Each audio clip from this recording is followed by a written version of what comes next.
শুভেচ্ছা স্বাগত বাবু ভাইয়ের আগমন, সৈয়দ ভাই এগিয়ে চলো, আমরা আছি তোমার সাথে, এমডি বাবু এগিয়ে চলো, আমরা আছি তোমার সাথে।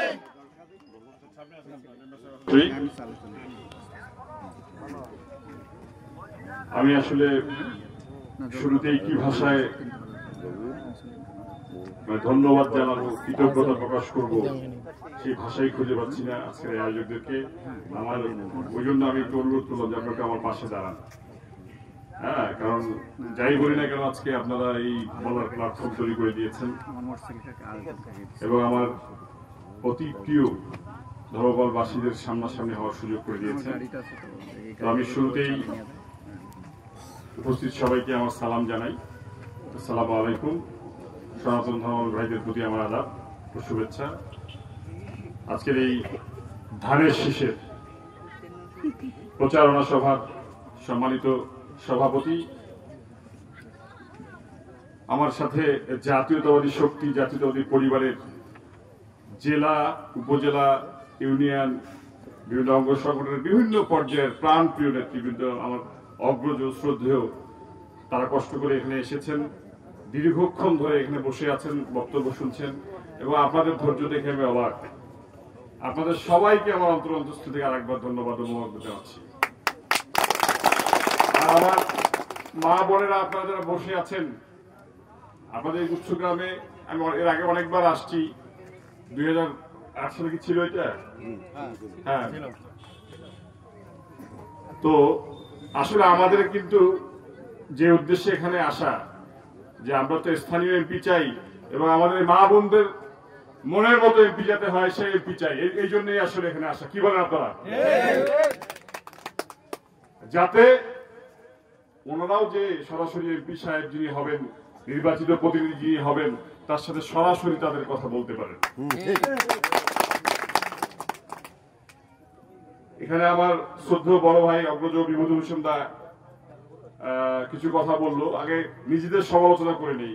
এখন যেটা আমি বলতে চাচ্ছি সেটা হচ্ছে বাংলাদেশ জাতীয়তাবাদী দল, বিএনপি এবং বিএনপির বিভিন্ন অঙ্গ সংগঠনের যারা নেতৃবৃন্দ আছেন, যারা আমার কথা শুনছেন, আমি তাদের উদ্দেশ্যে আগে বলি যে আমার সৈয়দুল সাহেবকে আপনাদের কোনো কারণে পছন্দ নাও হইতে পারে, ওনার ছেলেকেও পছন্দ না হইতে পারে, তবে আপনারা ভুলে যাবেন না আপনার আমার সবার নেত্রী, দেশ নেত্রী বেগম খালেদা জিয়াকে কিভাবে কারাবাসে নিয়ে, কারাগারে নিয়ে তাকে মেরে ফেলার ষড়যন্ত্র করা হয়েছিল, কিভাবে আরাফাত রহমান কোকোকে মেরে ফেলা হয়েছে, কিভাবে তারেক রহমানকে নির্যাতন করে আজকে লন্ডনে পাঠিয়ে তাকে 17 বছর ধরে নির্বাসনে আছে, সে দেশে ফিরে আসতে পারতেছে না। আমার জাতীয়তাবাদী এই শক্তির ভাইরা, আপনার সৈয়দুল সাহেবকে পছন্দ না হোক, ওনার ছেলেকে পছন্দ না হোক, কিন্তু ওনারা যেটা করতেছে সেটাকে আপনারা ডিসকারেজ করেন না। আপনারা দলের সাথে বেইমানি করেন না, আপনারা ধানের শীষের সাথে বেইমানি করেন না। এখন সবকিছু পরিষ্কার, কে কি করছে না করছে, কার কি কর্মকাণ্ড, সবকিছু কিন্তু খোলাসা হয়ে যাচ্ছে। আপনারা অন্য কোনো ষড়যন্ত্র না করে, আপনাদেরকে করজোরে বলছি, বিনয়ের সঙ্গে বলছি, দলের কারণে বলছি, আদর্শের কারণে বলছি, আগামীর বাংলাদেশের জন্য বলছি, আপনারা আসেন একসাথে আমরা ধানের শীষের পক্ষে কাজ করি। ভাইরা আমার, আমি খুবই অভিভূত যারা বক্তব্য দিয়েছে এখানে। সৈয়দুল সাহেব কিন্তু 6 বছর আগে উপজেলা পরিষদের চেয়ারম্যান ছিল, এখন কিন্তু কোনো ক্ষমতায় নাই। এখানে যতগুলো লোক বসে আছে তারা যে বক্তব্যগুলো দিল, আমার মতো একটা কারো বয়সে আমি অর্ধেক হব, কারো 3 ভাগের 1 ভাগ হব, কারো সমবয়সী হব, তারা আমার কথা শোনার জন্য বসে আছে কি আমার কোনো গুণের জন্য? আমার মধ্যে কি আছে? কিছুই নাই। তারা দুইটা জিনিসের জন্য আছে, একটা হচ্ছে আমার আব্বার অবদান, কর্মকাণ্ড, আর একটা হচ্ছে এই মুখ দিয়ে আমি ধানের শীষের কথা বলতেছি। এই জন্য আমার ব্যক্তিগত কোনো ওরকম এমন কিছু হয় নাই যার জন্য ওনারা আমার সাথে এই সফর সঙ্গী হিসাবে, আমি এমন কোনো ব্যক্তিত্ব হয়ে যাই নাই যে ওনারা আমার সাথে বসে এই ধরনের ধানের শীষের প্রচারণা করতেছে। ওনারা আমার সাথে এই জন্যই আছে কারণ তারা দেখছে আমার উদ্দেশ্যটা কি। এবং আমার বাবা 10 বছর যখন উপজেলা চেয়ারম্যান ছিলেন এখানে, তখন উনি ওনার জন্য এসব কথা শুনলাম, তাহলে তো আর মানে ভোটের সময় ঘর থেকে না বেরোলেও চলে, তাহলে তো আর ভোট করার দরকার নেই। কি বলেন? ঠিক। কিন্তু ওই যে কিছু লোক বাংলাদেশে আছে, একটা গানেও শুনি যে মানুষ এমনও আছে যদি নিজের কলজেরও ভাজি দেন তবে লবণ কম হয়েছে। কি কথা ঠিক? তো তারা শুধু সমালোচনার জন্যই সমালোচনা করে,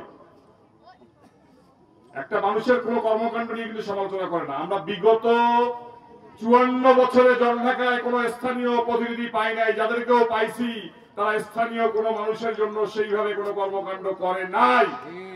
এবং আমরা এত দীর্ঘ 17 বছরের অপশাসন, এত অনিয়ম, এত কিছুর পরও আজকে সবাই এখানে, আমার মনে হয় না ধর্মপালে এর আগে কখনো রাত 10টার সময় আমার এতগুলো মা বোন মানে কোন জনসভায় বসে বক্তব্য শুনেছে।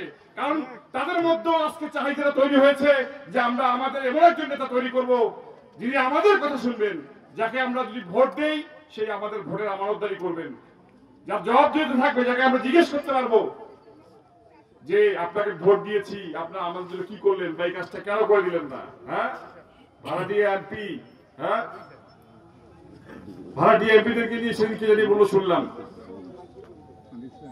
যে ও আমার ভাড়াটিয়া এমপি ভাইরা কেমন আপনাদের হিয়া, সব কিছু খায়া গেলেন সাথে আমাদের ভোটটা নিয়ে। হ্যাঁ, আমার মনে পড়ে না যারা বিগত আমলে এমপি ছিলেন, কোন কারণে তারা নির্বাচনে হেরেছে, তাদের কি এই এলাকায় কি জনঢাকায় কি একজনও মানে মনের মতো মানুষ তৈরি হয় নাই, পরিচিত তৈরি হয় নাই? আপনারা কি দেখছেন যে উনি এমপি ছিলেন আগে এখানে কেউ মারা গেছে, একজনকে মাটি দিতে আসছে? সৈয়দ সাহেব যদি ঢাকায় থাকেন, যদি বলে ধর্মপাড়ায় অমুক একজন লোক মারা গেছে, আমাকে ফোন দিবে, বাবা তুই কই? আমি যদি বড় ঘাট থাকি, জলঢাকায় থাকি, আমাকে জানাজার নামাজে আসতে হয়। যদি আমিও বাইরে থাকি, আমাদের পক্ষে কোনো একজন লোককে পাঠাই, কারণ আমাদের ইমানি দায়িত্ব, মুসলমান হিসেবে দায়িত্ব। আপনাদেরকে ভোট দিচ্ছেন এবং আমরা ওয়াদা করছি যে আপনাদের সুখে দুঃখে বিপদে আপদে আপনাদের পাশে থাকবো। এই ওয়াদা করে ভোট দিছি, সেটা কি বেইমানি করতে পারবো? আগে যেহেতু 2 বার করি নাই, ইনশাআল্লাহ ভবিষ্যতেও করব না। এখানে আমি কোনো দল নিয়ে সমালোচনা করব না, আমি কোনো ব্যক্তি নিয়ে সমালোচনা করব না। তবে সমালোচনার যদি কোনো বিষয়বস্তু থাকে, সেটা নিয়ে যদি কেউ সমালোচনা করে থাকেন, আমি সেটাকে সমর্থন জানাই।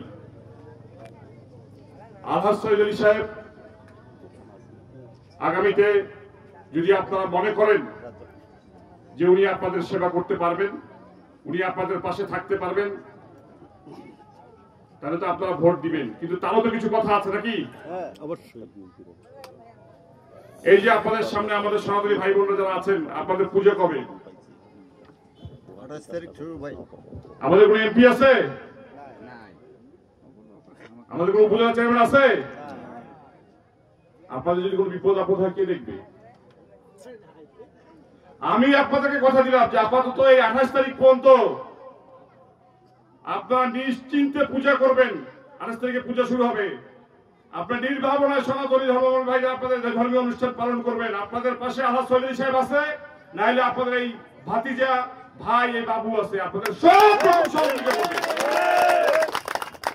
আপনাদেরকে সামাজিক নিরাপত্তা, ধর্মীয় নিরাপত্তা যেটাই প্রয়োজন আপনারা দয়া করে একটু জানাবেন। সংখ্যালঘু এই কথাটা আমি বলতে চাই না,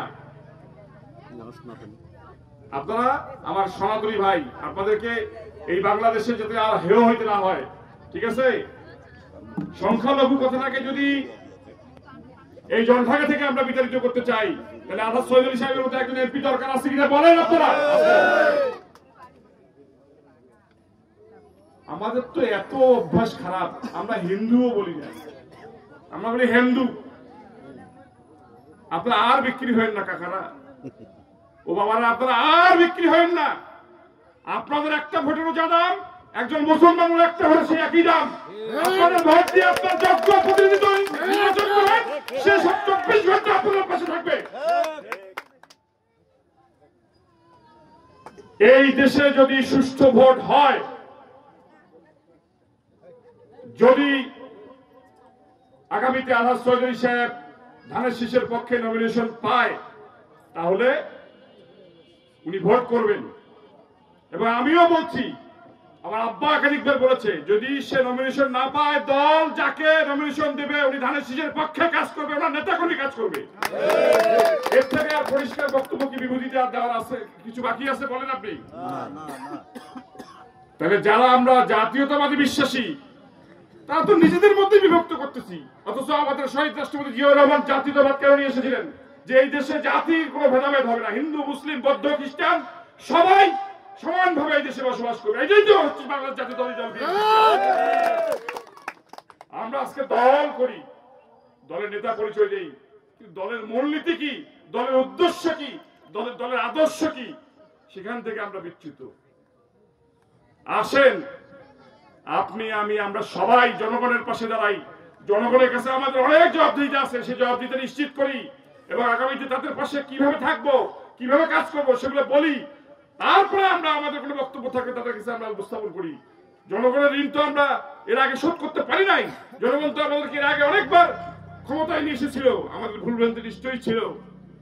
যাতে আগামীতে ওই ভুলভ্রান্তিতে আমরা না পড়ি, যাতে আগামীতে বাংলাদেশ জাতীয়তাবাদী দল একদম 2/3 মেজরিটি নিয়ে ক্ষমতায় আসতে পারে, সেই জবাবদিহিতা আমরা ভোটের আগে জনগণের কাছে আমরা তুলে ধরি। বিএনপি আর কোন ভুল সিদ্ধান্ত আগামীতে নেবে না, আপনারা নিশ্চিত থাকেন।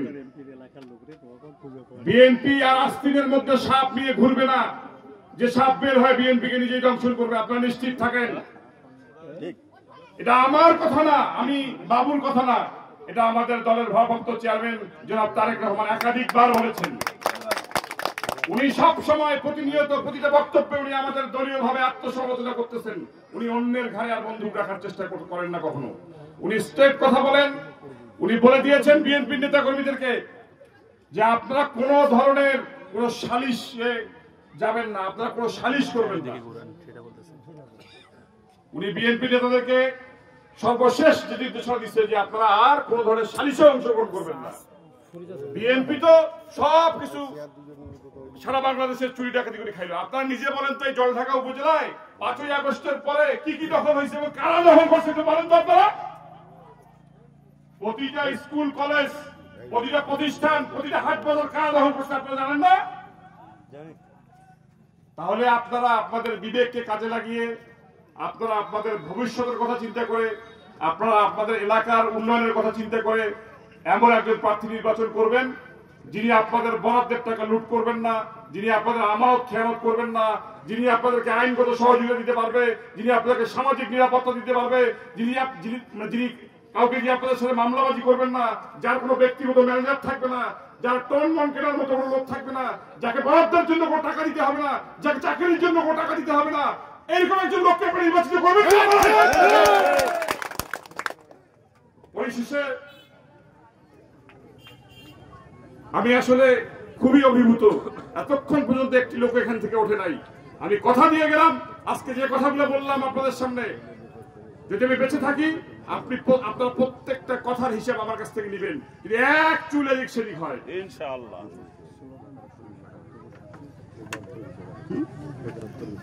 না, সেটা তো মাথায় আছে, যেহেতু এই আমি আশ্রয় প্রকল্পের কথা বলছি। আমার আব্বা নিজেও তার বক্তব্যে বলেছে যে আমরা শিক্ষা এবং যে কোনো ভাবেই হোক, যে কোনো পদ্ধতিতে হোক, আমরা কর্মসংস্থানের ব্যবস্থাটাকে সর্বোচ্চ গুরুত্ব দেব।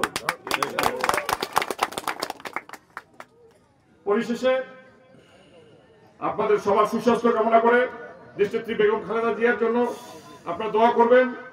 সকল ষড়যন্ত্র অবসান ঘটিয়ে যেন আমাদের দেশটা তারেক রহমান দেশে ফিরতে পারে। আমাদের এই নীলফামারীর অহংকার শাহীন ইসলাম তুহিন ভাইকে যেন আমরা আগামীতে নীলফামারী 1 থেকে ওনাকে আমরা ধানের শীষের প্রার্থী হিসেবে জয়লাভ করে নিয়ে আসতে পারি এবং নীলফামারী 3-এর দায়ভার আপনাদের উপর আমি ছেড়ে দিয়ে আমার আব্বার জন্য দোয়া চেয়ে সবাইকে ধন্যবাদ জানিয়ে আমার বক্তব্য শেষ করলাম। বাংলাদেশ জিন্দাবাদ, বাংলাদেশ জাতীয়তাবাদী দল জিন্দাবাদ। ধন্যবাদ।